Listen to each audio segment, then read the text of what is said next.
कारण बाईट देखील घेणं गरजेचं आहे. सर, आमचं देखील भाग्य आहे, कारण आम्ही तुम्हाला आदर्श मानतो, तुम्हाला आयडल मानतो आणि तुम्हाला आयडॉल मानतो.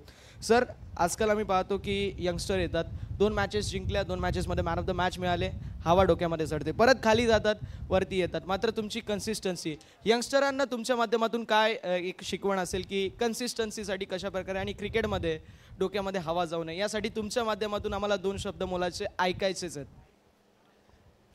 हा, खरोखर आजकाल चाललंच आहे तसं. मी प्रत्येक वेळेस सांगतो, जसं बरेच साडे आता नवीन नवीन खेळाडू आले, त्यांना माझं एकच सांगणं असतं की ज्यावेळेस आपण टीममध्ये असतो, चांगला परफॉर्म करतो, तर टीमला तुम्ही विसरून जे चांगला परफॉर्म कराल तुम्ही टीमला विसरता कधी कधी.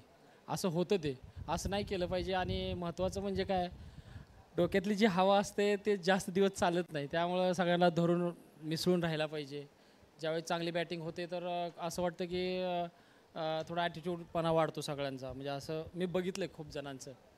तसं उदाहरणार्थ एक जण आहे, जसं मी त्याचं नाव नाही घेणार, त्याला भरपूर समजावलं तर मला सॉरी सर मैं थोडासा इमोशनल थोडासा हे हो गया था.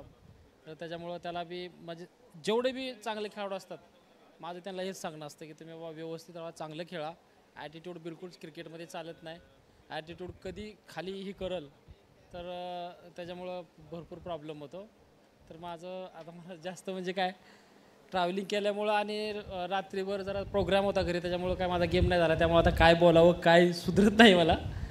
पण नक्कीच मनापासून आभारी आहे ऑर्गनायझर कमिटी, अंबरनाथ चषक जे ऑर्गनायझर आहेत त्यांनी माझा मान सन्मान दिला. खास करून आमचे सुशांत भाई आणि संजू भाऊ यांनी मला इथं बोलवलं खेळण्यासाठी, त्यांचं देखील मनापासून मी आभारी आहे. आणि ह्या चषकामध्ये जेवढं बी संघ खेळत आहेत त्यांना माझ्यातर्फे हार्दिक शुभेच्छा. सर, अजून एक मोलाचा प्रश्न. जर आता आपण भरपूर सारे खेळाडू पाहतो बघा, रेट्रो काळ होता ज्यामध्ये इतका क्रिकेटला ग्लॅमर नव्हतं, मात्र त्यावेळी तुमची साथ क्रिकेटची होती. आता जर मुलांना कृष्णा सातपुते बनायचे तर त्यांनी काय करावं क्रिकेटमध्ये? प्रथम अगोदर कसं टेनिस क्रिकेट एवढं म्हणजे सिरियस कोण घेत नव्हतं, परंतु आता टेनिस क्रिकेट एवढं उच्च स्तरावरती पोचलं आहे की आता ISPL तुम्ही बघितलं, आता प्रत्येक सीझनमध्ये 2 ISPL होणार आहे. तर त्याच्यामध्ये क्रिकेटर लोकांचं खूप भवितव्य घडणार आहे. तर मनापासून एकच सांगतो की टेनिस क्रिकेटला सिरियस घ्या, चांगलं खेळा, चांगलं खावा, महत्त्वाचं म्हणजे शरीराकडे महत्त्वाचं लक्ष द्या, हेच मी सांगतो सगळ्यांना. मॅचसाठी आणि पुढील होणाऱ्या वाटचालीसाठी जर शुभेच्छा असतील. हे होते आपल्या समवेत God of tennis ball cricket Krishna.